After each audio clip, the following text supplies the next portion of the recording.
Hello, everybody. So, my name is Rachel Moreno, and today I'm going to be sharing with you a micro teaching project that I had or that I developed while taking the UC Davis EDU 398 course for college teaching. And the topic for this micro teaching project is the gut brain axis. And I really wanted to kind of take this opportunity to share with you the importance of the gut brain axis because I think that in our secondary and maybe even our undergraduate coursework that we're taught what each individual bodily system does, but not necessarily how these bodily systems communicate with one another. I also think that it's important for everyone to have a basic understanding of how the gut brain axis works so that more power is placed on the individual when participating in their own health choices. And so, before we even get into the lecture, I really want you to take a moment to think about what the gut brain axis is and if you've heard of it, where have you heard of it? Has it been through a television commercial for a probiotic yogurt, for instance? Or have you seen a popular news headline that said something about how the microbiota is so great? And just kind of keep that in the back of your mind and make those connections as we're going along through this talk. So, today I'm going to be describing what the gut brain axis is and some key examples of how the brain communicates to the gut and how the gut communicates to the brain. And then, lastly, I'm going to talk about some popular therapies that have been used to treat conditions of the gut brain axis.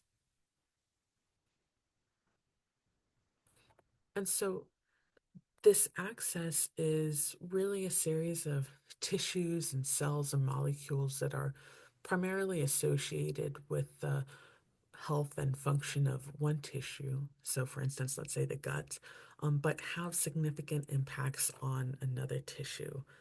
So, in this case, the brain. And while the gut brain axis has been heavily researched for the past maybe 50 or so years.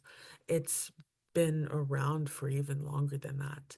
And so, if you think about Ivan Pavlov, for example, he actually won a Nobel Prize in 1904 for his work with the gut brain axis, entitled Cephalic Phase of Digestion, which is essentially where, when you see food, you start to salivate, which is essentially your brain signaling to your gut to start producing some of these digestive hormones. Another example of where you might have heard the gut brain axis come into play is when people describe the fight or flight response. So, if a bear is chasing you, for example, this famous bear, right? um, your brain is going to signal to your gut to inhibit digestion because that is not a critical need at this moment. So, another popular example of this gut brain axis. And so, today I'm going to be talking about some key examples of how the brain communicates to the gut and how the gut communicates to the brain. And if you go to the comment section or the um, link on my website, you can see this fillable notes section as well. But for the brain, I'm going to be talking about the vagus nerve and more broadly the enteric nervous system, as well as the hypothalamic pituitary adrenal axis. And then for the gut, I'll be talking about some enteroendocrine cells and the gut microbiota. But for now, we're going to focus on the brain. And before we get into that, I think it's really important to understand how the labor is divided in the brain. And so you have your nervous system, and that splits into your central nervous system and your peripheral nervous system. Your central nervous system houses your brain and your spinal cord and is in charge of your more higher cognitive processes like thinking or feeling or your emotional state. Whereas your peripheral nervous system is further divided into your autonomic nervous system or your somatic nervous system. And your autonomic nervous system, so your involuntary actions, are further divided into your parasympathetic and your sympathetic division, which are in charge of that fight or flight response that we previously talked about. And then, interestingly, we have this enteric division, enteric meaning intestine.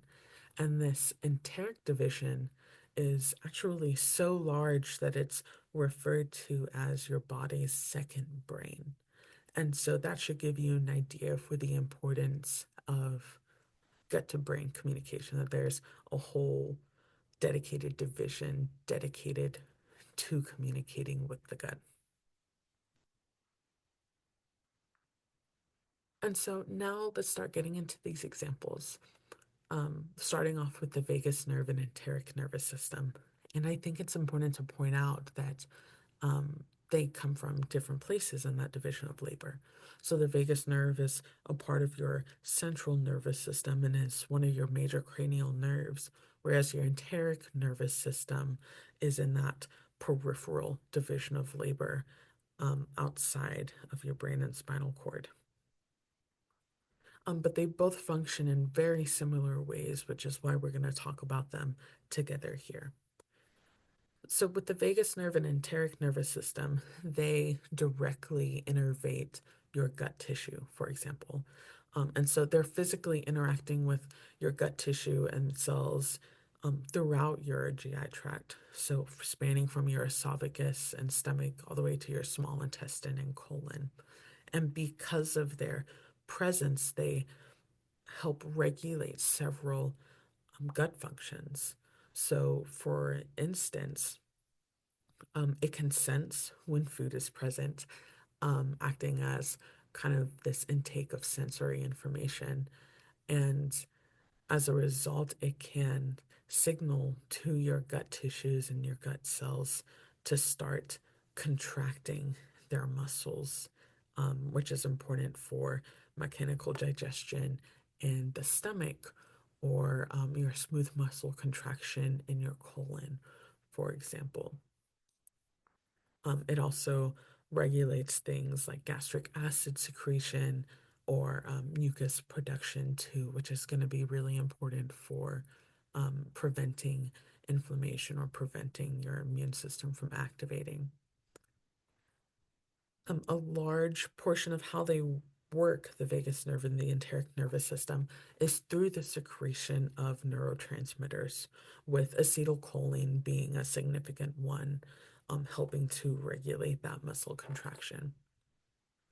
And then, as far as targeted treatments go, so treatments that target the vagus nerve and enteric nervous system, vagal nerve stimulation has become a very popular treatment option for, not only disorders of the gut, so inflammatory bowel disease, but also things like treatment resistant depression.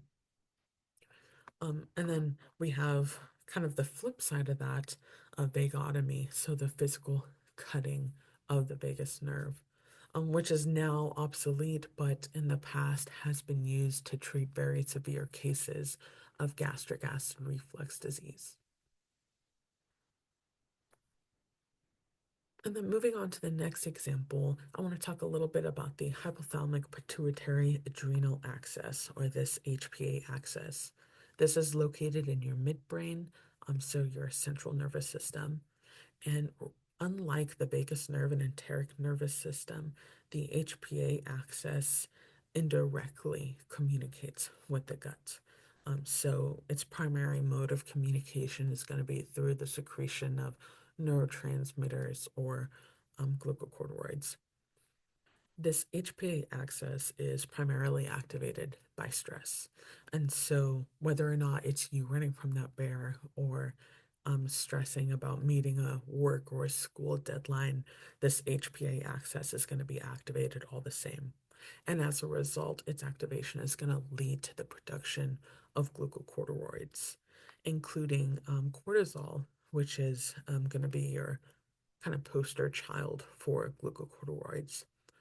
And cortisol itself can impact several physiological functions in the gut.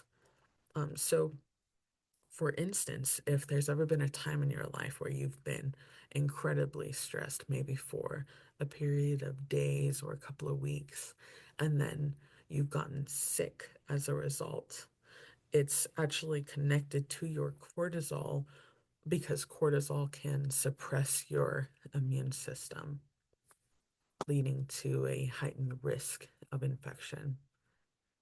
And then, as far as its functions on the gut, cortisol can actually promote a leaky gut barrier, which we'll talk about in the upcoming slides. And it can actually inhibit mucus production, which is then tied back to the immune system and its inappropriate activation. And then, as far as targeted therapies for treating HPA axis overfunction or activation, relaxation and mindfulness techniques seem to be the most popular choices for controlling that stress state.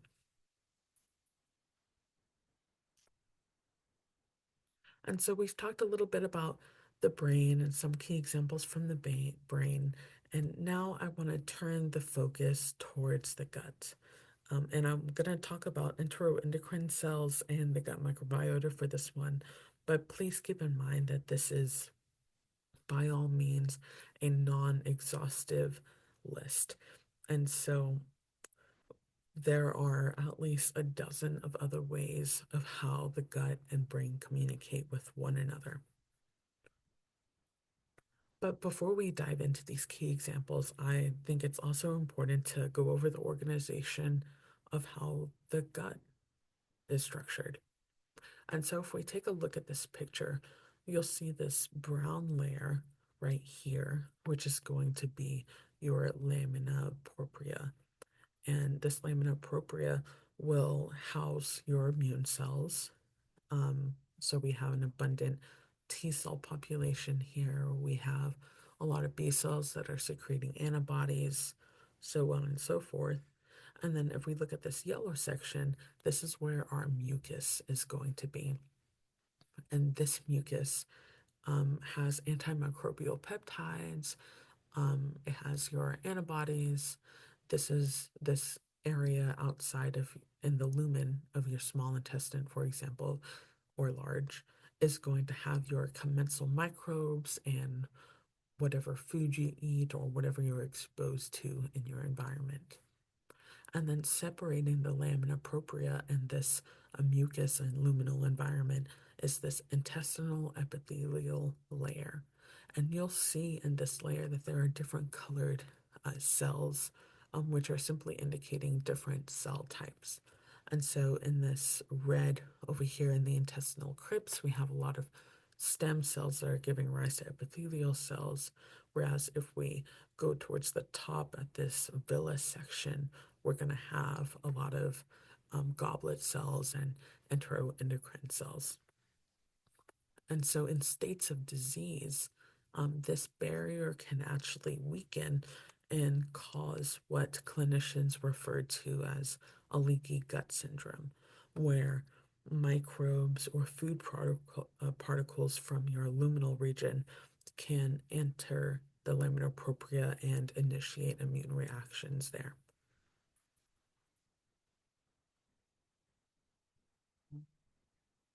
And so, to dive into these examples, let's talk a little bit about enteroendocrine cells. These enteroendocrine cells, or EECs, are activated by a variety of nutrients, like vitamin D, for example, and components of your commensal microbiota. And upon activation, these EECs will secrete a variety of peptide hormones and neurotransmitters as a result.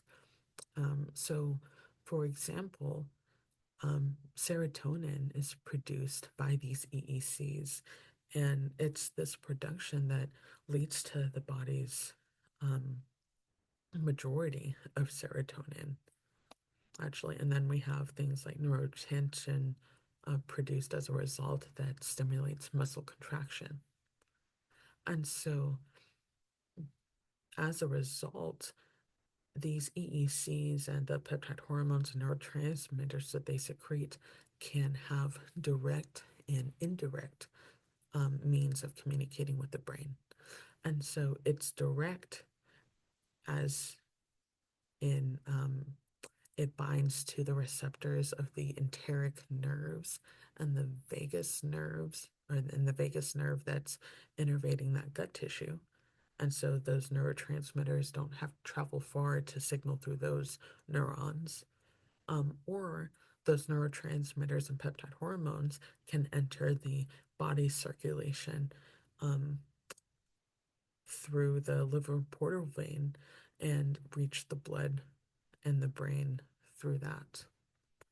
There aren't a lot of treatment options when it comes to targeting EECs and how they may dysfunction, but GLP-1 agonists seem to stimulate the secretion of peptide hormones.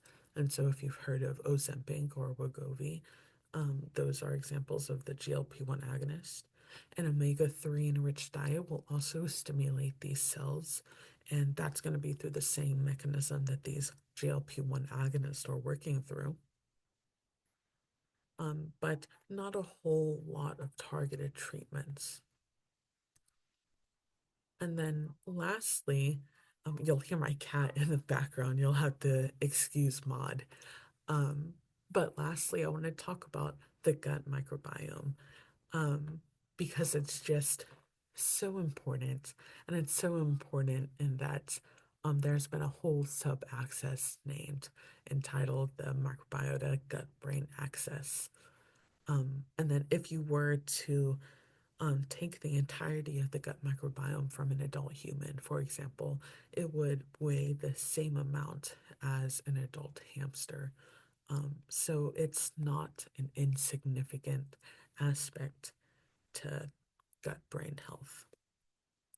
And there are so many functions that the gut microbiome has in mediating the development and homeostasis of the immune system, in um, ensuring that that epithelial barrier is nice and integrous, and the neurotransmitters that the microbes can produce themselves.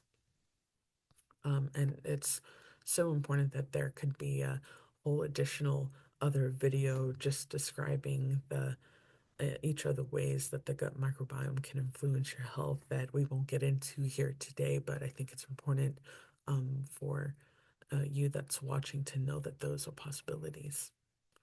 And then lastly, and we'll talk about this in a few slides, but this seems to be the most therapeutically targeted aspect of gut brain communication.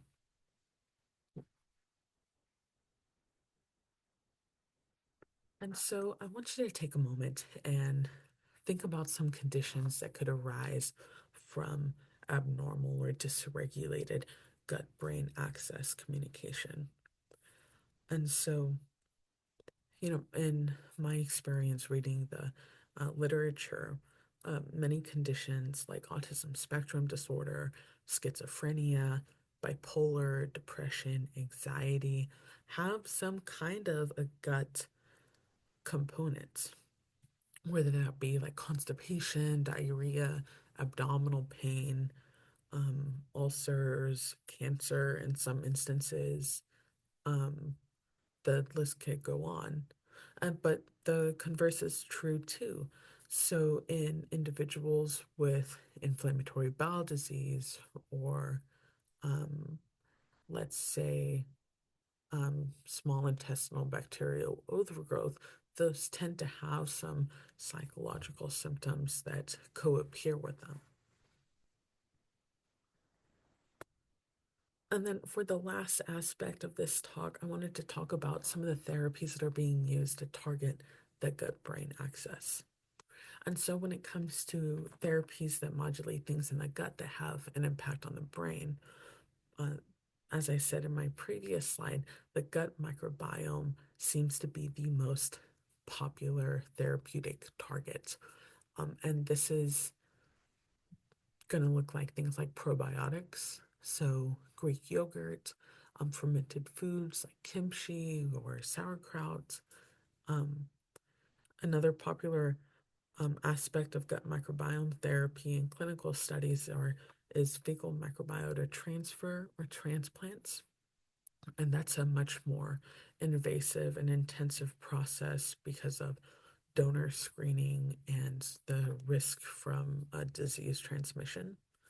And then we have the less popular um, treatment approach of antibiotics. Um, and while antibiotics can be used to um, eliminate a potentially pathogenic bacterial population, this can have very significant off target effects like treatment resistance or antibiotic resistance and killing off any of the beneficial bacteria that was there. We also have things like dietary intervention. So not glucose, gluten-free, we need glucose.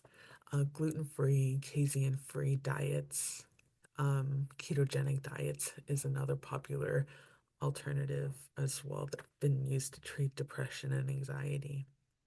And then we also have some new and unique therapies that are coming out. So, for example, a group in 2022 found that if we treat or if we administer a very small absorbent material to autistic children, for example, this absorbent material specifically, quote unquote, soaks up toxic metabolites in the gut. And then as a result, we see these behavioral improvements. And so it'll be very interesting to see the new types of therapies that are going to be coming out or the off label uses of drugs like Ozempic. And then, as far as brain therapies go, antidepressants have been successfully used off label to treat a variety of GI problems.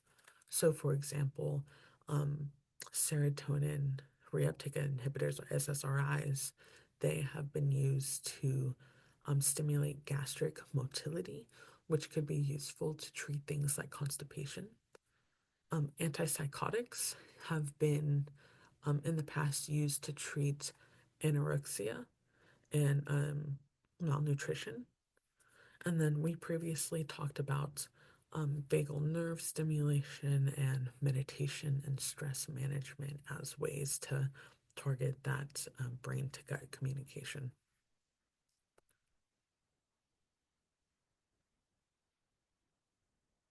And so I wanted to end this lecture or this micro teaching lesson, by having a quick chat about different lifestyle factors that can influence this gut brain communication, or not even lifestyle factors, but things that you were born with, right? So things like how you were born, were you born through cesarean section or vaginal delivery, matter and have very long term effects for how your gut and brain communicate with one another. Were you born and raised in the city or country? And that can have impacts. What is your exposure to sex hormones? And so things like estrogen have been shown or linked with increased depression and anxiety and autoimmune diseases, whereas testosterone, those are more linked to infection. And so that is my micro teaching lecture from the UC Davis College of Seminar Teaching. Thank you so much for watching.